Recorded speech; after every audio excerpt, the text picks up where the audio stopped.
While the deals are done for T. Higgins and Jamar Chase, it is crucial and it'll be complex to turn your attention, if you're the Cincinnati Bengals, to Trey Hendrickson. Let's get into it.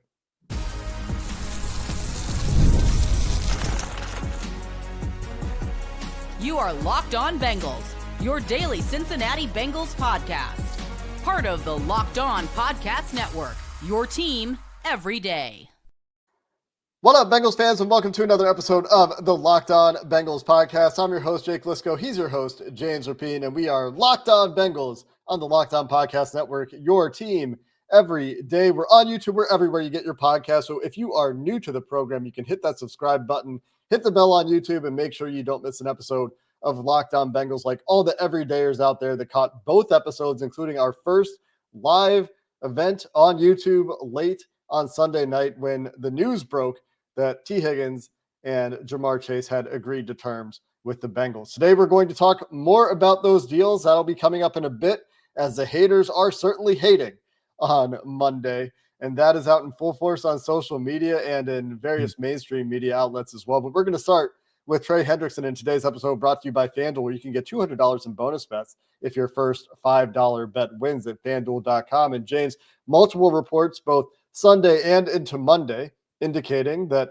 the Bengals have turned their attention to Trey Hendrickson now that they've gotten their wide receiver deals done. And we've also acknowledged there's more to do beyond just Trey Hendrickson. But with that trade request still unresolved, it certainly makes a lot of sense for attention to turn back in that direction with multiple reports. And I think we've had some messages out to our Locked On Bengals insiders at joinsubtext.com/LockedOnBengals with some information about Trey's agent and the Bengals being in touch over the last few days.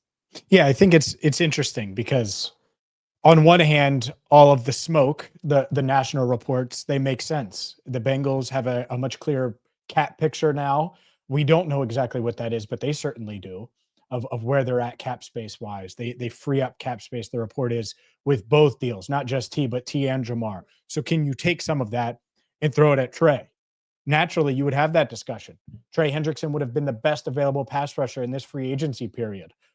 A lot of what we've talked about is what? The pass rush. You don't want to lose Trey. And I don't know if the Bengals ever truly thought that they would get that first round pick for Trey Hendrickson, or thought that they would get a reasonable, in their mind, offer that would be tempting enough to deal Trey Hendrickson.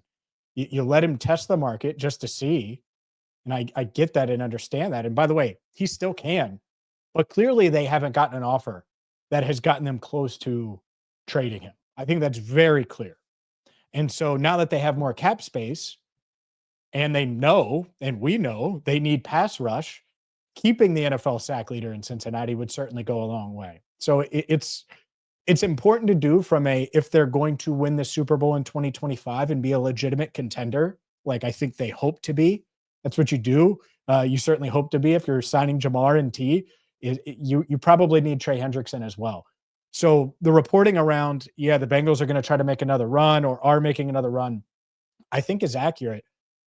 What I wonder is, how far does that bridge need to be?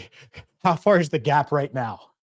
Are we talking a really long way where it's going to take some time? Because it could. And there are a bunch of factors, Jake, that go into this. Some ESPN's Jeremy Fowler had, and I wanted to give credit there. But the first things first, Trey Hendrickson set to make $16 million this year. That cash flow needs to go up.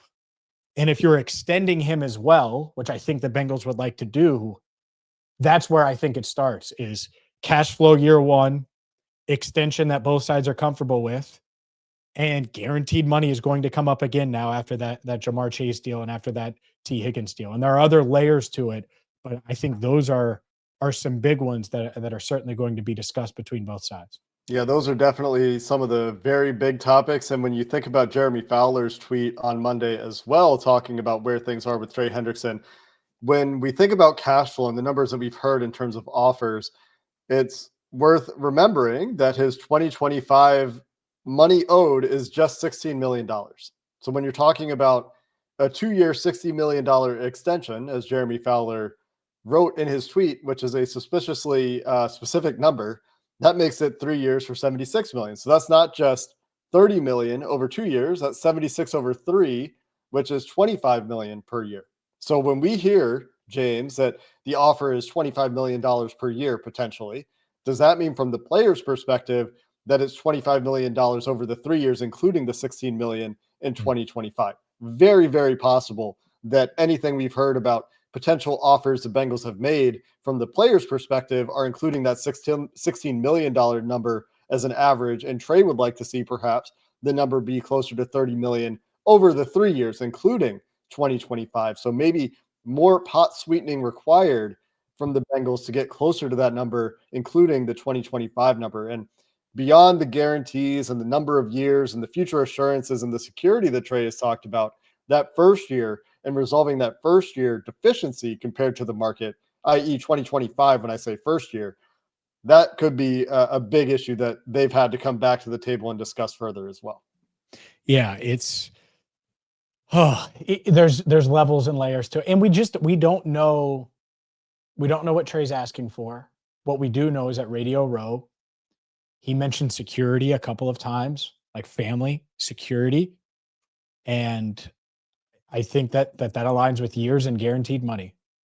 And so how can the Bengals, because it's one of two ways. Either they get him the upfront money so he feels secure, right? Or they go the guaranteed route. Maybe it's a mixture of both. I don't think the Bengals are going to keep breaking precedent here for every player.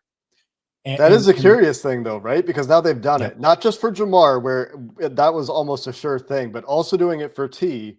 I wonder if they're now feeling that can of worms being open, like they've opened Pandora's box. I wonder if that's something that they're worried about right now with this negotiation too. And if so, then I think they go the other route and they say upfront money, right? Let's get Trey upfront money and let's use that to get it done. Yeah, here's $20 million in signing bonus to get you going. And I think, and he's going to be like, hell yeah, right? It's $20 million.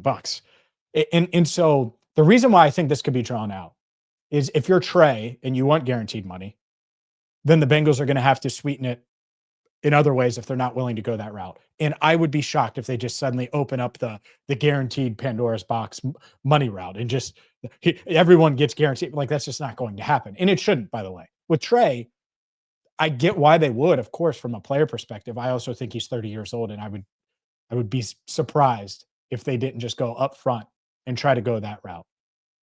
But I think that will take some time. I think this idea that, and maybe they do, maybe we have an emergency show tonight, Jake, and that happens. I just think that this one is going to take more time because the Bengals have leverage. They have him under contract. They probably can get to a reasonable extension number, whether it's 28 or 30 or 32 million. And what they would say is, Trey, you're the one who agreed to that extension. Like, you're already making that, and we already paid you part of that. And so what we'll do is we'll give you upfront money to make up for it. Like, I just think that there's going to be a lot of give and take here to find common ground. Maybe not. Maybe it gets done quickly. Maybe all of the optimism that we've seen from national reports are there.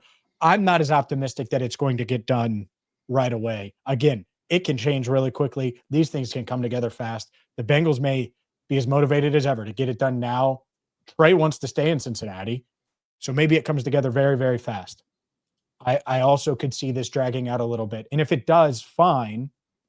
As long as it doesn't get in the way of the other moves that you need to make and you're hoping to make, then that's fine. I'm comfortable with that. They've got 2 big deals done, and it's March 17th. I'm fine with you adding to the roster now, which I think a lot of people are concerned about. You just don't want Trey to get too disgruntled. So keep that bridge there, slowly build it. If it comes together fast, great. But I'm just trying to prepare everyone. I'm not sure that it's just going to be an overnight thing where suddenly Trey's done as well. The glass shatters, he comes out and he signs his contract, like some were talking about on Austin 316 Day. Yeah, we don't have baby. We don't have anything for you today that is saying Trey is done. We're not saying that by any means, but it does sound like they're back to the table, which is what we asked for. Get back to the table at this point. You have to. You don't have another great choice. So find a way to work that out. We'll see what they can accomplish there. But I want to talk about the haters, James, at least a little bit. Oh, man. Because it is on another Let's level. get him. Let's get him. It's on another level. We'll get into some more thoughts here on T and Jamar as the rest of the world reacted on Monday. Coming up next. Today's show is brought to you by FanDuel. March Madness is here. The madness is here. And FanDuel is giving you the chance to get in on the action like never before. Because right now, new customers can get $200 in bonus bets when your first $5 bet wins. That's $200 to use on everything from buzzer beaters to Cinderella stories and even who's cutting down the nets. Maybe you think it's Duke. Maybe you think that Rick Pitino's St. John's Red Storm are just going to roll as the 2 seed. Maybe you think Louisville is going to shock the world as an 8 seed. They should have been higher. They somehow get the 8. My Bearcats on the outside looking in, playing in something called the Crown. There's going to be odds for that as well at FanDuel. That's the beauty of it, is FanDuel has it all. And whether it's one of the favorites like Duke or whether you're looking at odds for the Crown, FanDuel is going to have you covered. So visit FanDuel.com today, get started, and get $200 in bonus bets when your first $5 bet wins at FanDuel.com. That's FanDuel.com. James, the haters were out in full force on social media, even on some of the programs out there. People have strong opinions, and we told you this would happen.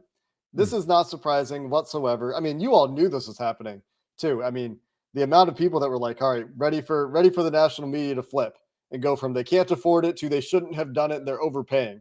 And there's certainly some of that. But James, I want to ask you what stood out the most to you, because when I woke up out here on the West Coast, about 7:30 a.m. or so on the West Coast, 10:30 Eastern time, I felt like Troy and Community coming back with all the pizzas, like everything was cool. We got T. Higgins and Jamar Chase. Everything was fine. Yep. I logged on, opened Twitter, and was like, oh, wow. Y'all been fighting for like 3 hours already, and I just woke up. And it was a lot for me to take in, and you probably saw it happening more in real time. What stood out the most to you on Monday as the haters came out? The idea that the Bengals defense was going to give up 3,000 points and be so awful because the Bengals paid T and Jamar.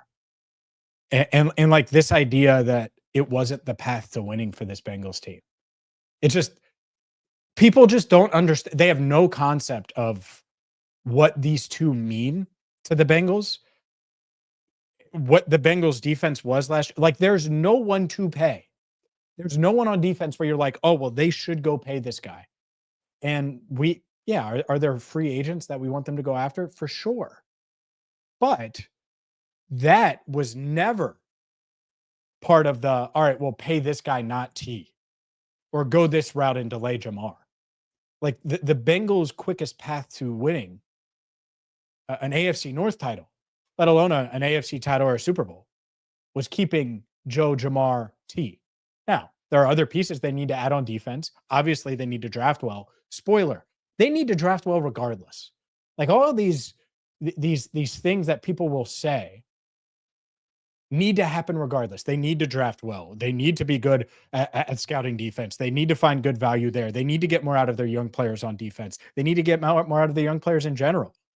And at the same time, I think that people went this route without realizing, like, yeah, Joe looked around, and if he thought that it made sense to go another route, it's not like they paid T and let Jesse Bates walk, or paid T and let Trey Hendrickson walk. Like, that's not what it is. And if they did, there's an age gap there, but it's not like they're letting 25-year-old Trey Hendrickson go, and they still don't have to.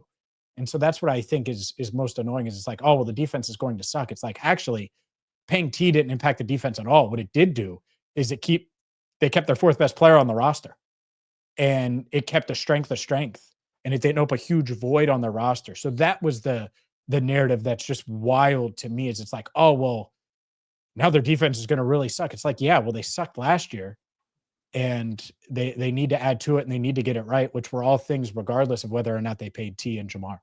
And it's not like they had some fantastic offer for trade compensation. As far as we know, there's nothing that blew them away. Maybe they would have been open to that if it really blew them away. It doesn't really sound like that was terribly possible now that we know what we know. But from a cap perspective, from a what they can afford perspective, T. Higgins agreeing to the extension gives the Bengals more cap space. Now, like you said, we don't know exactly how much. When we do know exactly how much or have a good idea of how much, we will talk about what the Bengals cap and cash situation now looks like. This will be a big cash expenditure, don't get me wrong, but the Bengals should still have cash to spend if they see fit, and they'll have more cap space. And they're sitting somewhere around 27, 28 million in offseason, top 51 cap space before these deals. That number will go up in terms of final practice squad included, rookies included, everything included. It was closer to 12.5 million, but that number also goes up.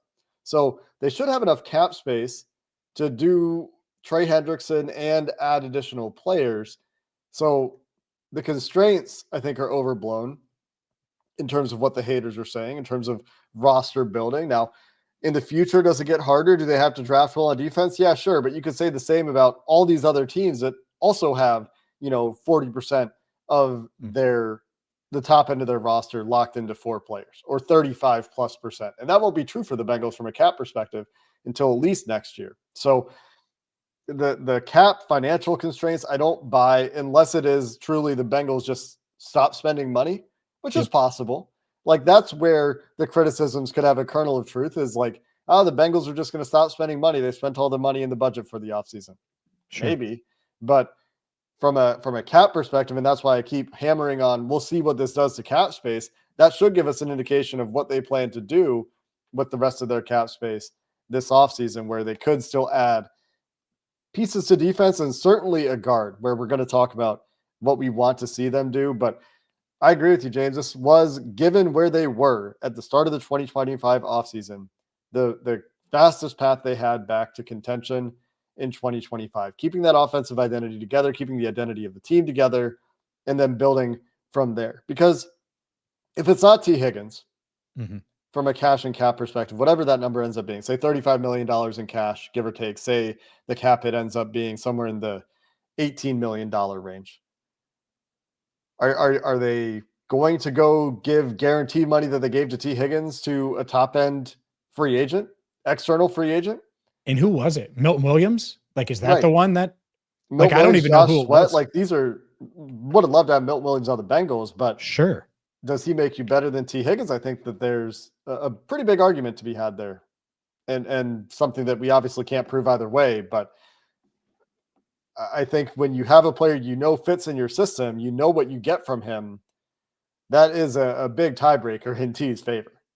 Especially because this isn't it's context all over. But part of it is, this isn't last year's wide receiver class where you could get Brian Thomas Jr. at 17. Like, that changes it. If you're like, oh, well, it's weak on the defensive line, but it's really strong at wide receiver in this year's draft class. No, it's flipped. It's the other way. And Milton Williams is less proven than T, and certainly in your system got more money. And from a guaranteed perspective, it's like there's just a lot there. I believe he did, right? I'm 99.9% sure. I don't remember the Milton Williams deal. Anyways, it doesn't matter. If they didn't keep T, I would have ripped them. Just to be very clear of how it, because we've seen this time and time again throughout Bengals history. Jesse Bates is the most recent example. You could use DJ Reader. He was a little older, so I don't use him. But Jesse Bates is the most recent example. Let a guy walk in his prime. Now you're using all these resources to replace him. Jonathan Joseph, another example. They drafted a first-round corner in 3 or 4 years trying to make up for it. John Ross, another example, trying to make up for losing Marvin Jones. Like, it's just happened time and time again. And that hurts when you're trying to win right now. So they got it right. Don't listen to the haters when it comes to Jamar and T. I'd be mad too if I had to deal with Joe, Jamar, and T. It would really suck. And it sucks for 31 other teams. It's why there were teams lining up to pay T $30+ million per year. There would have been 10 teams willing to do that in free agency. I have no doubt about it, that it would have been in that range. The Steelers would have much rather paid T in free agency than trade for DK Metcalf. Yep. So I had that thought just now too, and I'm glad that we don't have to deal with that. The other thing is it sends that message to the players that we've been talking about for a couple of years now, that when you do things the right way, the Bengals will pay you. Turns out they got there with T and Jamar, and they didn't get there with Jesse. They should have gotten there with Jesse. This doesn't absolve that sin, but hopefully it is a step in the right direction. James, there's more to do in free agency for the Bengals, and maybe there's something else that we have to say to the haters in terms of anything left on the bone there. We'll see. We're going to finish the show with those topics coming up next. The NCAA tournament is here, and so is the Bracket Breakdown. Locked On Podcast Network and Amazon Fire TV channels are teaming up to deliver NCAA tournament coverage like never before.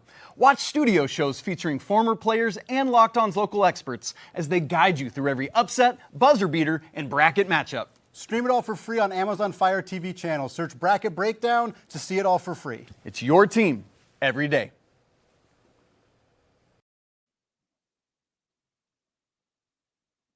James, anything else? Breakdown. No, I was just really excited for bracket breakdown. That's all. The haters. Last thing. And this isn't really haters. This is just like a PSA to all the everydayers. I promise you, we will not put out info like it is done if it's not done. I promise you. And I don't care about what national people say. Jake doesn't care. Like, we're not waiting on that if we know it's done. And I just, to be clear, so that's one of those things. If we go that route, we're not doing it to get attention. We're not doing it for all of the honestly, in this day and age, it's like an hour and then it passes and then there's a new thing and it's what's next. Not doing it for that. So just to make that part very, very clear, because it's part of our job and responsibility to not be that way, and we're not going to be that way. Yeah. There is a difference when we run with something than just shouting it into the void because, somebody told us something that might or might not have accurate information. Yep. There's a higher standard. There's more to do in free agency. There's a higher standard for the Bengals as well, James. Yep. There is some very obvious work left to do, and this might be repetitive to the everydayers, but it bears repeating that something that we talked about last week, honestly, James, if the reason that they haven't moved in free agency on other things is because they've had to focus all their attention on T and Jamar, fine. If that's what it turns out to be, I'll reiterate my point. Hire someone else so you can do these other things at the same time. Make sure you have enough resources in the building that you can trust so you can work on the offensive guard position, where we're talking about Brandon Scherf, Will Hernandez coming off an ACL, Dalton Reisner, and maybe moving Jedrick Wills, or maybe giving a promotion to another player further down our free agency tier list, a shot at the job. But like, that's the biggest thing that the Bengals have to do, is find the guard that fits you best out of the options remaining, where many have signed and many signed to crazy deals that are possibly going to be regrettable for the teams that gave those deals out. But that certainly needs to be the first priority that they're working on while they're working on Trey Hendrickson. And just to reiterate the point, you cannot go into the draft with Cody Ford and Cordell Volson penciled into the starting lineup at guard. That would be I mean, the visceral reaction is all you need to really. It's the biggest weakness on the team right now. Biggest weakness on the team. Even with Trey, by the way, even with Trey in limbo, I'm much more worried about the guard spot. And it's because they're flying off, right? Like, by the time a lot of you hear this or view it, Tevin Jenkins could be gone. They were interested in him last week. I think that has come to pass. Fine. Well, then to pivot, go to Brandon Scherf. I like the idea. What would you rather have, Jake? Because we've talked about a lot of these guys, you're right, but we haven't done this. I know you're not as high on the Jedrick Wills idea as some, which I get. We all agree they should sign a right guard. I think the Bengals are eyeing a right guard. At left guard, would you rather it be Volson, a draft pick, and Cody Ford, or Jedrick Wills, a draft pick, and Cody Ford? I mean, those are neck and neck to me. I think that are they really? For the sake of something different, the Wills option is interesting. Wills could be better than Cody Ford, but it's not like it's been great for Wills in Cleveland in the first place. You're talking about him playing a different position.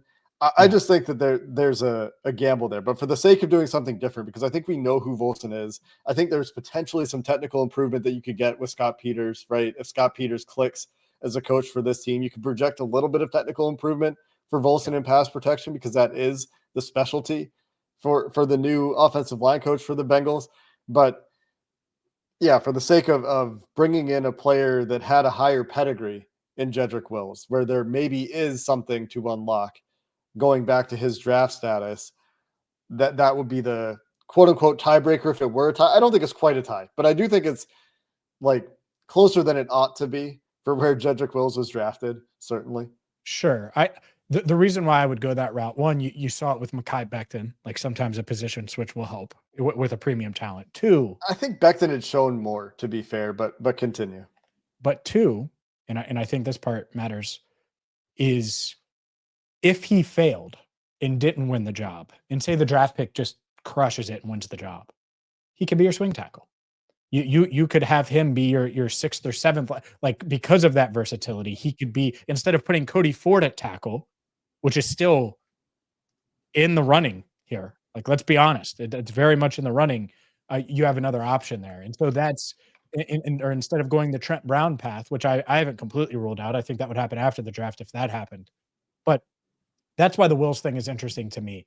But we agree, they need to add another guard. At least one. I'd be open to two. I'd pushing for two. I hope they're open to two. I think that probably involves a Cordell Volson move where he's set to make over $3 million and have a cap hit of $3 million because of all that performance-based pay. Mm-hmm. That's based on playing time for those wondering.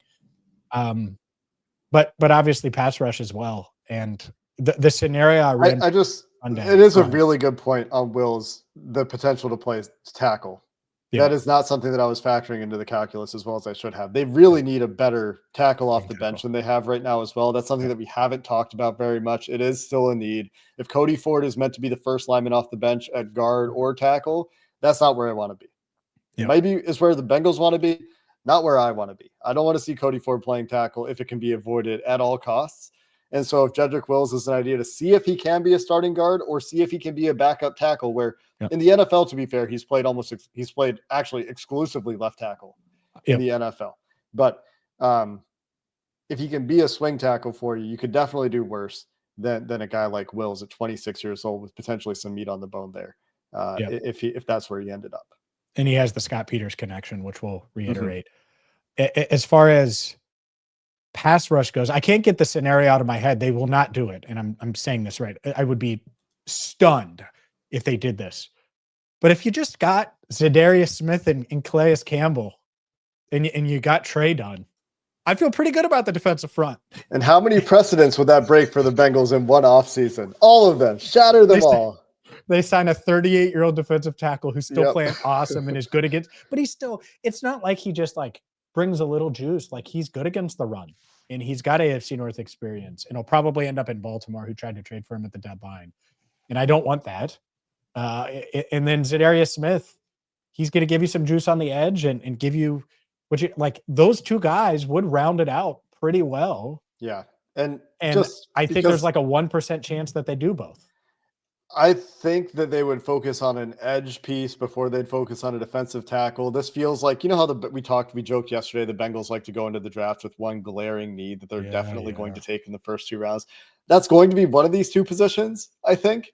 And maybe they get it to a point where it's defensive tackle instead of edge rusher, just because maybe they feel like they've got 4 guys on the defensive interior that they think are for sure making the team, and they want to feel good about drafting one with the premium pick. That's the roster gymnastics and musical chairs thing that we talked about last week, where it could get a little bit awkward to sign a DT and then draft a DT. So say they focus on an edge piece. Well, there could be an option that can kick inside for you too. That's part of this, is can you get a guy that can be an edge piece that can also pass rush from the interior?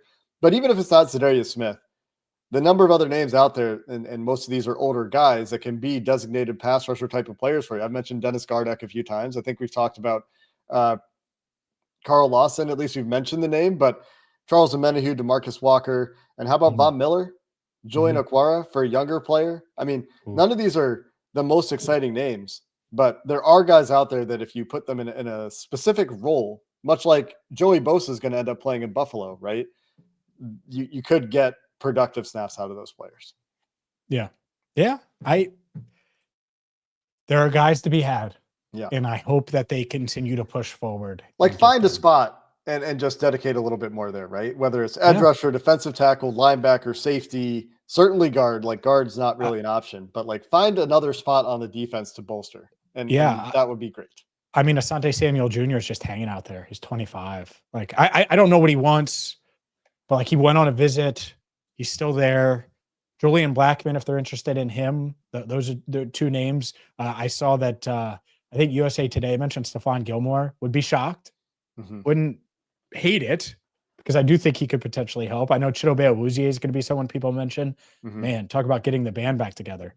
Yeah. Mike Hilton's still hanging out there. I'm kind of surprised that he's just out there.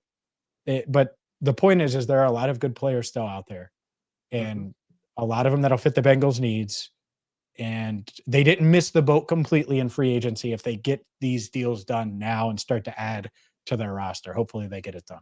Kendall Fuller, Jordan Fuller, Jerome Baker, a linebacker. I mean, there's some guys out there that could give you valuable depth, if nothing else. And those are the kinds of moves that we need to see the Bengals make more of. And this is kind of the part of free agency where if you can identify some depth pieces instead of low-end starters, which is what the Bengals have done in this part of free agency the last few years, that could help you out and help you get to the draft without these crazy burning needs. But we'll see where the Bengals go in those directions. We will have you covered here on Locked On Bengals for whatever happens with Trey Hendrickson and the next move the Bengals make in free agency. Until next time, thanks for listening to this episode of the Locked On Bengals podcast. Hoo day, and have a good one.